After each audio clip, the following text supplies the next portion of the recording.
दोस्तों अगर आप नीट 2024 की तैयारी कर रहे हैं तो ये वीडियो आपके लिए बहुत ज़्यादा इंपॉर्टेंट है, ठीक है, क्योंकि ओल्ड एनसीईआरटी के कंपैरिजन में न्यू एनसीईआरटी में कुछ ऐसे चेंजेस किए गए हैं जो अगर आप ओल्ड एनसीईआरटी के हिसाब से अगर आंसर दो तो आपका मतलब आंसर गलत हो सकता है, ठीक है। बहुत सारे ऐसे मतलब मेजर 5 चेंजेस मैं आपको ऐसे दिखाने वाला हूँ, तो मिनिमम आपके यहाँ पे 25 मार्क्स बचने के चांस है, ठीक है। तो वीडियो को एंड तक देखना, बहुत ज़्यादा इंपॉर्टेंट होने वाला है ये वीडियो, बिल्कुल भी स्किप मत करना। हर एक वर्ड मैं आपको समझाऊंगा कि कैसे चेंज हुआ है। तो पहला जो चेंज हुआ वो आप देखिए एक्सक्रीशन चैप्टर से यहाँ पे लास्ट जो लाइन है, ठीक है, PCT also helps to maintain the pH and ionic balance of the body fluids by selective secretion of, यहाँ पे लिखा है hydrogen ions, ammonia and potassium ions into the filtrate and by the absorption of bicarbonate from it. ये था आपका old NCERT में। अब new NCERT में आप थोड़ा कंपेरिजन करके देखिए, सेम लास्ट लाइन में सेम लाइन है, PCT also helps to maintain the pH ionic balance of the body fluid by selective secretion of hydrogen ions and ammonia into the filter and the absorption of bicarbonate from it. तो आप यहाँ पे आसानी से एक change देख सकते हो कि यहाँ से आपका पोटेशियम आयन हटा दिया गया है, ठीक है। तो अगर आपके इस साल क्वेश्चन आए तो अगर ऑप्शन में आपका पोटेशियम आयन रहे, ठीक है, तो वो आपका हो जाएगा गलत, जबकि पुराने एनसीईआरटी में पोटेशियम आयन दिया हुआ था। लेकिन न्यू एनसीईआरटी में पोटेशियम आयन अब लिखा है कि मतलब सिलेक्टिव सिक्रेशन नहीं होता इनका, ठीक है। तो ये आपको ध्यान रखना है, न्यू एनसीईआरटी में बस आपका हाइड्रोजन और एमोनिया है, जबकि ओल्ड एनसीईआरटी में था आपका हाइड्रोजन, एमोनिया और साथ में पोटेशियम अभी नहीं है। ये कि आपका पहला चेंज। नेक्स्ट दूसरा चेंज जो वायरस का था, वायरस का नेम किसने दिया था, पहले लिखा था इसमें पेस्ट्यूल, ठीक है, लेकिन न्यू एनसीईआरटी में ये चेंज करके लिख दिया गया कि ये इसको असल में MW वेजेंट ने बनाया, मतलब दिया था इस नाम को। तो ये आपको ध्यान रखना है, अगर क्वेश्चन आए the name virus was given by, अगर आप पेस्ट्यूल दे दे तो ये आपका गलत हो जाएगा। ये है कि आपका सेकंड चेंज। थर्ड चेंज, ये सबसे ज़्यादा मतलब बड़ा चेंज है, देखिए यहाँ पे रेस्पिरेशन ऑन इन प्लांट्स है, ये वाला लाइन आप देखिए, for each ATP produced, 2 hydrogen ions passes through F0 and form the internominal space to the matrix down the electrochemical potential proton gradient। Same para यहाँ पे न्यू एनसीईआरटी में दिया हुआ है, देखिए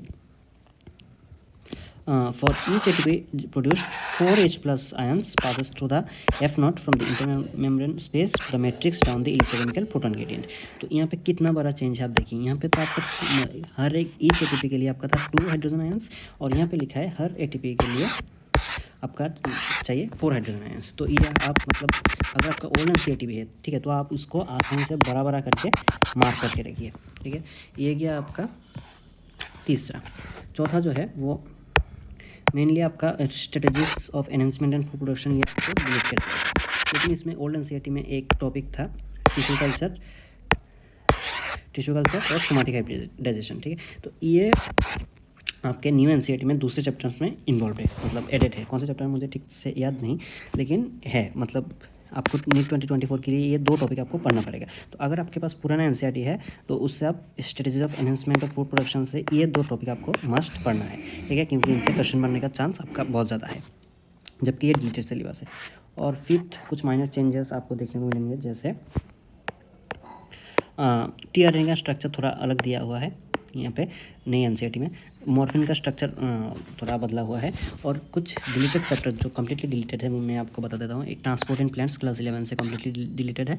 नेक्स्ट आता है आपका मिनरल न्यूट्रिशन, पूरा डिलीटेड है। डाइजेशन एंड एब्जॉर्प्शन डिलीट करने का लॉजिक मुझे समझ नहीं आया, पता नहीं क्यों डिलीट कर दिया, क्योंकि MBBS में बहुत ज़्यादा काम आता है 11 के इस चैप्टर का कॉन्सेप्ट, तो पता नहीं क्यों डिलीट कर दिया।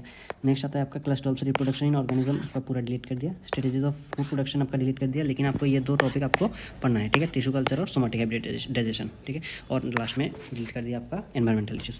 तो ये 5 चेंजेस आपके, मतलब अगर 5 टॉपिक से एक भी क्वेश्चन भी आ जाए तो अगर आपने ओल्ड एनसीईआरटी के हिसाब से पढ़ा तो आपके -25 हो सकते हैं, मतलब 25 मार्क्स आपको कम मिल सकते हैं, ठीक है। तो ये इस वीडियो को देख के अपने जो नीट एस्पिरेंट दोस्त है सबके साथ शेयर कर दीजिए, ठीक है। और अगर आपके पास अगर आप अभी भी मतलब ओल्ड एनसीईआरटी यूज़ कर रहे हैं तो मैंने जो चेंजेस बताया वो उनके आप साइड में नोट करके रखिए, ठीक है। तो तभी आपको पढ़ने के टाइम याद आएगा।